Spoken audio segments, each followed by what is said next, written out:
आदि मुंडा मन की स्वशासन व्यवस्था में नवजात शिशु की जाति। आदिवासी दोस्तों जोहार। आपने पहला एपिसोड में पढ़ा था कि गांव का मुंडा कौन हो सकता है।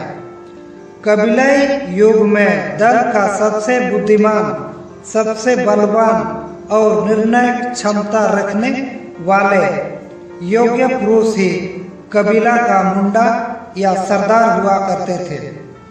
कालांतर में गांव बसाने वाले बड़ा खूंट का बड़ा बाप का बड़ा बेटा या बेटा ना हो तो बड़ा भतीजा ही गांव का मुंडा होते थे।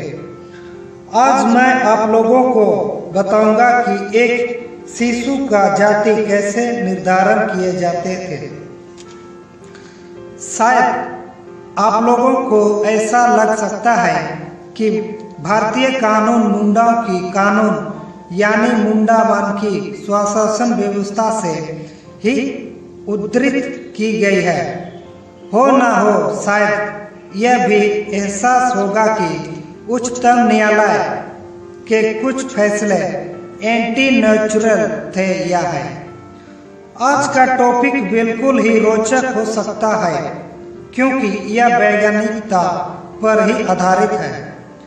भारत देश के आदिम मूल निवासियों का मूल तो आदिवासी ही थे, इसमें संदेह ना हो तो बेहतर है।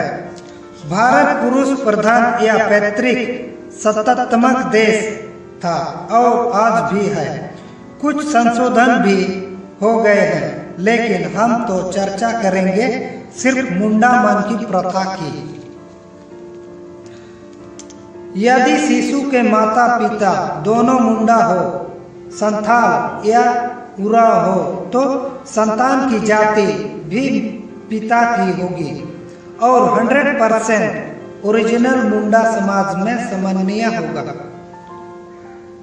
यदि शिशु के पिता मुंडा और माता कोई अन्य आदिवासी हो तो संतान की संज्ञा सिर्फ दोगला मुंडा ही होगी।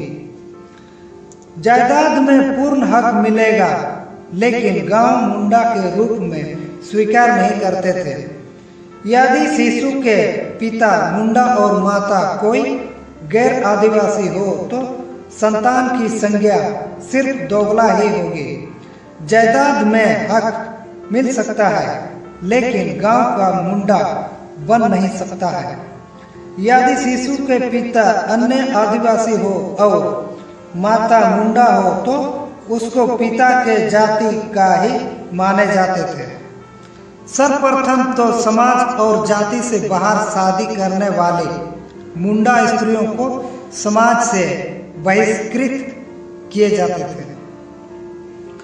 यदि शिशु के पिता और आदिवासी हो और माता मुंडा हो तो संतान को गैर आदिवासी या दीकू ही कहा जाएगा।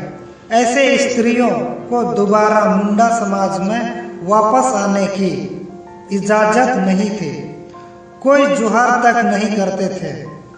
उसके नाम से नाखून काटकर मृत घोषित किए जाते थे। महाराजा मदरा मुंडा ने आदि मुंडाओं की इसी 5वीं मुंडा प्रथा का उल्लंघन किए थे और मुंडाओं का साम्राज्य खत्म हो गया।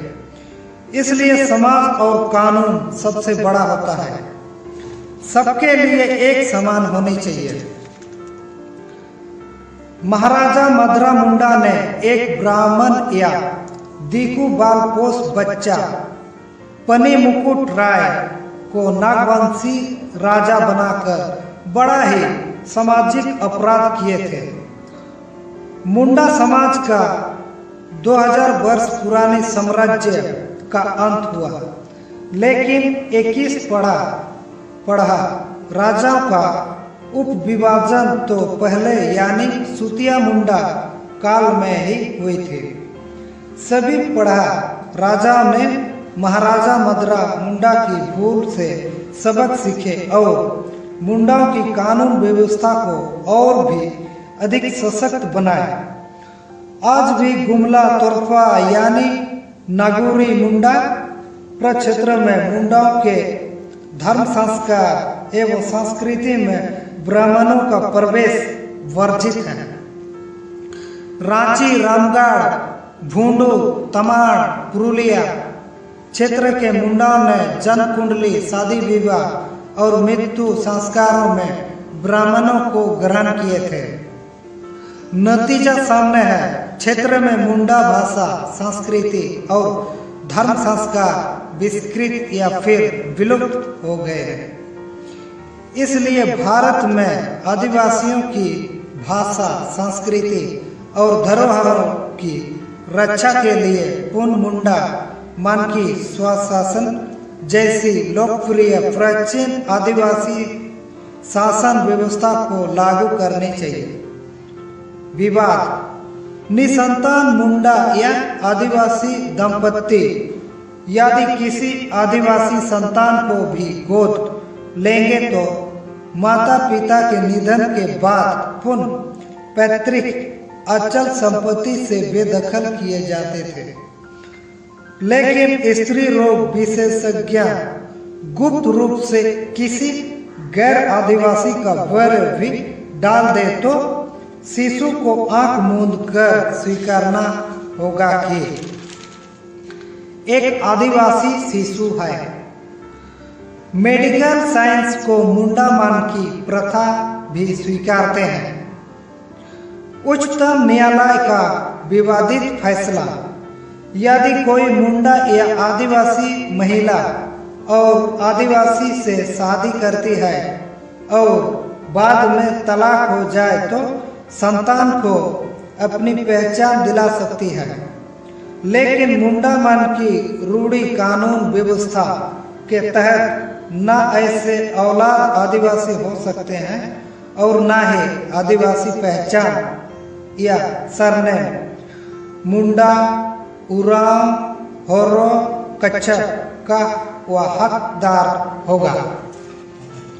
लेकिन पहचान दिलाना और एसटी का हक दिलाने की बात आदिवासियों को आज भी स्वीकार नहीं है।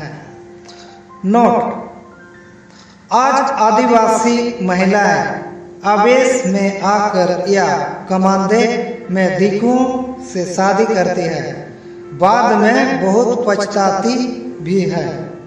लेकिन अन्य आदिवासी युवतियों को कभी नहीं कहती है कि बहुत बड़ी भूल हो गई। अपने बच्चों को शेड्यूल ट्राइब बनाने के लिए हर तरह के हथकंडे अपनाते हैं। राइटर बाय महादेव मुंडा।